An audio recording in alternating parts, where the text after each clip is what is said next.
Yes, ladies and gentlemen, I do believe that I still have a good grasp of the running meta and running draft of MLBB, and I believe it opens up. It opens up with the three supports: Natalia, Cupa, and Selena. So we have the Nothing has Selena changed really.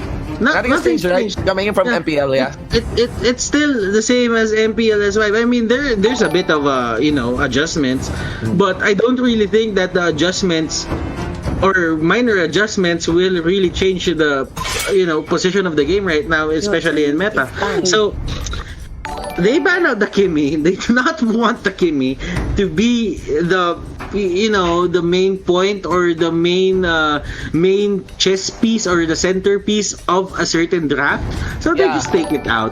But the thing is, Shinbu, when you ban out the Kimi, you're giving out better heroes to the other team. You're giving out Popol and Cupa. Here's the thing: they cannot ban the Popol and Cupa. They can also not ban Natalia. There you go. You got Cloud ban, right? So is this a carry? If this is not a carry, what Sinag Pilipinas will answer would be either a Popol and Cupa carry or a Natalia carry. Popol and Cupa. All right. So this will be a Natalia carry. The setup was good from the side of Sinag Pilipinas, but I mean, it's obvious. Nexplay can be, by the way. Yeah, it's obvious that Nexplay Predator Solid is gonna get the Popol and Koopa, because I mean the two best vision heroes right now is going to be, I think, Selena and Popol and Koopa, but they still get free reign on that Natalia. I mean, it gave them so much freedom in terms of early game on game number 1 that you might want to consider or reconsider the ban that you made on that Kimi. Yeah, so I forgot, yes, it's too early to show the carry. You can have something more stable like the Tams, right? But that makes the Sinag Pilipinas draft more awkward. It will remove the possibility of a Cho onto Yukio Kazuki. They're gonna be denying the Grok. They're denying a lot now against Sinag Pilipinas. No more Kimi, no more Grok on that composition. Will Sinag go for the carry? That's the running problem here. Is this the moment that the carry will be chosen? Ling, I'm not sure if Ling is still viable, but if Ling can still be pick for this one. I mean, I'd get the Hanzo right now. It still works against the PNK, right? As long as you don't give they're denying the Ling. So they've decided they want to deny the Ling, and they believe that H2 on the carry is not much of a threat, so that's what they want. But still, I believe like having a PNK what Harit ban?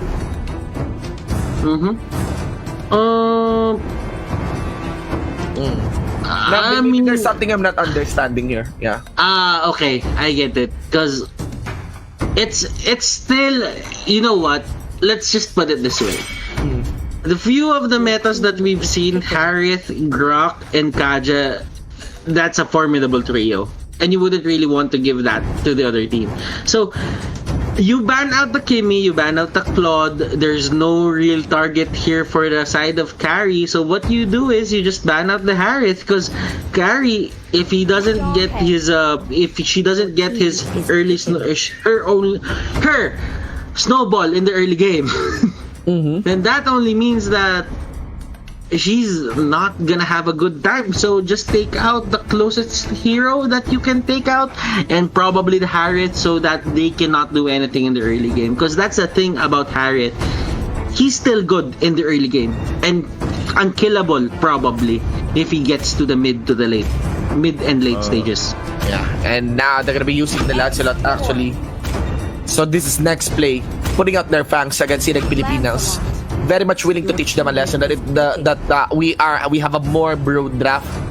We have more experience. We have a lot of weapons in our arsenal. But there's an opportunity for Sinag to answer. They will go for a more solid front line and really rely on this Ling as their last pick would be of that Atlas. I think they want the Tams to be a main damage dealer as well. But this time it will be Yukio Kazuki, the Cho earlier, who will play the Ling. To be honest, what the Atlas has to do is just stun someone, put him in place, use the ultimate, then Tempest of Blade. That's going to be 2 layers of disables, and that's going to be enough time for the Ling to take down someone. And by the way, it does look like in an easier sense to understand the composition. It's about the team fights, no? The team fights and the skirmishes that can be done here by Sinag Pilipinas, whereas the pressure from NXP. They still have the PNK. Remember that. And that is true. So, Shinbu, looking at it, they're really trying to go for the invade here, and they're just trying to annoy and Nexplay Predator solid. I don't think they're aiming, to what do you call this, steal or get the buff on the side. They just want to stop them on their tracks so that Kronos can get early rain can get the earlier level 4 spike, then just probably win from there. And looking at Natalia here, this is the information that they need. Like, it's really good that if you're starting off with this, Yawi getting caught out, and look at this damage output. Korai, on the other hand, 1-for-1 trade, but Yawi will be the first blood. But you have to remember that the one who got the final hit was H2O for that part. For that dive. That was very risky. Chester did really well on actually greeting them with that wild charge on the Grok. Knock up even under turret. I'm not so sure if somebody got a hit from under the turret, but doesn't matter. It's still these two teams, they're out for blood with a little lead here for the side of Sinag Pilipinas. They still want to snowball Kronos in. So it is Kronos, and Yuki Yokozuki would be on that joint. So they're converging up top, not really caring about what's happening to the bottom lane. They know that X-Board can't be bullied out of lane just because of the innate damage output that he has. And once the Firaga armor is down on his side, he's just gonna use the flicker to get away. But here comes an attempt for the side of Sinag Pilipinas. They kind of wasted their time there, so that's a win for Nexplay Predator solid. Nexplay Predator, yeah. Okay, they're grouping. You can actually see that Sinag Pilipinas still is very much willing to take the spikes in. Of course, Kronos just jumping around the walls. And I think Yawi is just holding on to that ultimate. Yep, available ultimate still for Yawi. But he didn't cast that one, making sure that H2 was within range to follow up before he used that Divine Judgment.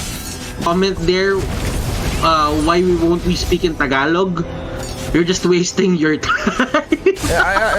Again, this is an English broadcast, so we have no choice, ladies and gentlemen. Well, anyway, focusing into the game, again, this is going to be the Nexplay Predator able to actually offset the lead established by the members of Sinag Pilipinas. H2 will continually getting the snowballs and the kills that they want, as 201 is already in the hands of this Lancelot. Divine Judgment to be casted here against Korai. Of course, Korai will be using his Octopus just to make that escape as the pressure is on coming in from that Popol and Cupa. Here is the pressure of Nexplay Predator. It's getting more and more established, but look at that. Denver actually step up against that fight with that X-Board. Of course, H2O along with the Grok will be backing up here into the bottom lane, getting that revenge kill against Denver. Now, no space was capitalized on there by the members of Sinag Pilipinas. Okay, so I don't really have a grasp on how this game is gonna go. I just see H2O having a good time, and Killing Spree will be the edge that he has against Kronos, because this is 100% a Ling versus Lancelot matchup. Whoever has the best assassination capability will 100% win this match. And they go inside. Look at this setup. Turtle has been slain. Atlas will steal it. Wow. Yeah. Now we will be the next target.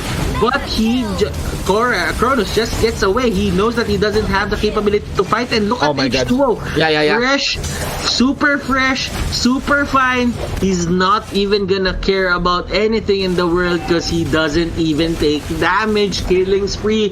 What a good talent to take.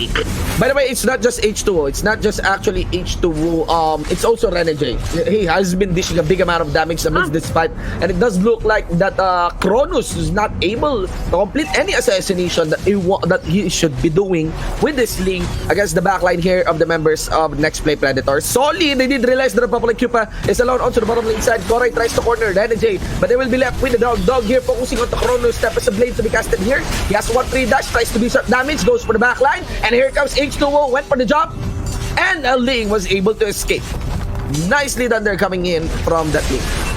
And Kaja will go down. Denver here gets the right amount of damage onto that bird. So, Shin, Renegade has been keeping Ling at bay for quite some time now. And the thing is, Renegade has been really smart in just, pinpointing the location of the Ling. You have to give it up for him. Korai, on the other hand, has been very aggressive in terms of just going for the initiation. By the way, yeah, that was a misposition, right?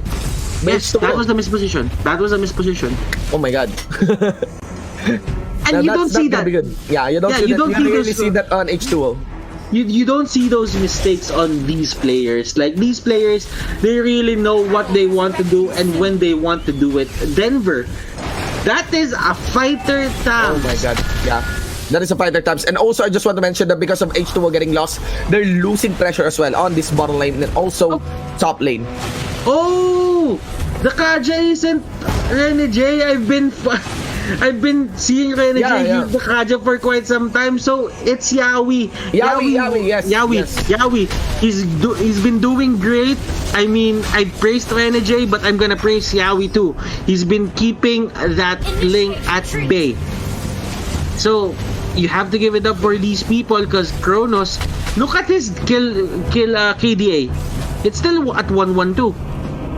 So you can't really say that he's winning this fight against H2O. H2O at 6-1-2. Yes. It does. It's still far. Actually, if we consider the gold, I would believe that it's still higher onto the pockets of H2O. But again, for the team gold though, on the team gold, it's quite even actually. I think it does look like over the past few minutes, it was the gold has been flowing in favor of Sinag Pilipinas. Denver here just tanking up whatever MB is throwing at him. And that is a bit funny. Tiki here tanking up the towers, the turret shots. Kronos going in. They really want to take down this immortality charge because they know they're gonna have an easier time later. MB, the pop is there, but he's not gonna get anyone, and that is going to be 2 kills without any help from his team. Okay, so Korai, Denver almost getting away, but Denver here is going to be a casualty of war, probably a straggler of war there on the side of NXP. I don't know, man. You could have ran to the other bush if you wanted to, but you just stayed there. I'm not so sure though. Hadi run. I think especially with the minions, I think H2O can get the chase onto him. But at least he could have bought time, right? He bought time. That's exactly the main idea. If you run, you're really taking people away. And looking at the map right now, the Lord is at 1 second. That could have been the difference between him standing there and him running away from that fight. And Tams is really capable of running away at times. Let's see here. Actually, H2O getting zoned out here by Korai. Actually curious about the impact of Tiki. He's still on this late game team fights. For the most part, it is unclear who still has the lead. But the pressure, and also the pressure. Look at that, Denver tries to go for the jump against the public Cupid. The Ling also was in onto the bottom lane. And now we got H2O. He knows that he can actually fence here with Korai. And things are looking pretty gloomy for the side here of Sinag Pilipinas. All of their healths are actually dropped below 50%. But Tiki now zoning out Yawi, Divine Judgment under the chariot. Tiki now trying to buy some time. Quite unneeded though. It does look like that is a mistake there by the Natalia. And Korai here trying to get away. Kronos onto the back line, trying to take down H2O. H2O gets knocked up. And let us see, will he get away? H2O doesn't need to get away. H2O just needs to take you down, and that is, look at Denver. He's just trying to get away. Indeed, ladies and gents. Look at that. Okay, now they're gonna be taking on the Lord, ladies and gentlemen. Denver still trying to establish pressure, but that is a big objective in favor of Team Nexplay Predator. If they make the most of this Lord, they're gonna be setting themselves to push this game to a game number 3. To push this series to a game number 3. Okay, Okay. Chester. Oh, Chester. This is a bad position for Yeah. that drop. But here comes the Purple and Cupa. Remember that the top lane is also being pushed by the Lord members here of Team Nexplay Predator, starting to converge onto the mid lane side. They want to open up something. You have to remember that Yawi has this ultimate on and won't hesitate on actually taking any tank act for that side as long as it is safe to do. But yeah, there's gonna be the pause call from the side of Team Sinag Pilipinas. Okay, so with that pause, we have a bit of a leeway to analyze the game. Natalia didn't really work this game. Like Yes. I thought that could have been the difference between Kronos's performance and the performance of H2O. But Yeah. that wasn't really the case because every time that Tiki would stay near H2O, there's always a threat of H2O just bursting her down. So, I mean, you couldn't really say that that was the best position, that was the best thing to actually think about. But it could have been a possibility, but it's not right now because the early game was just way too good for H2. Yes, the early game is really good for H2 and even the mid game, and now he's snowballed towards the late game. 9-1-4 on this Lancelot. Now the problem here is not really of the Ling, not really of the Ling not getting a lead for the side of Sinag Pilipinas, but of their front line. Their front line is getting punished little by little by Yawi, by Renajay. Look at Korai and Yukio Kazuki. There will be a point in this game, there will be a time in this game where these front lines will struggle tanking the damage coming in from H2O. So with this, they assume the Lord is up top and it's marching forward. Let's see. That isn't what they needed here. If you're on the side of Sinag Pilipinas, Yukio Kazuki with that pick off, he just goes down. Korai here trying to go in, but look at H2O. He just goes in, not caring about the Tempest of Blades. He just dashes out. Denver here getting bit by the Chichu dog, and that Chichu dog will 100% be painful because Renajay has the items, he has the avarice, he doesn't need the kills, he just needs to hit the enemy team. Yeah, he just needs to hit the enemy team, but of course this is just getting extended for his game, ladies and gentlemen. It doesn't matter. Unstoppable, double kill, triple kill, and that's the game. It will be close if the members of Nexplay Predator headed on by H2O. 1-1 on the series, we have a game 3.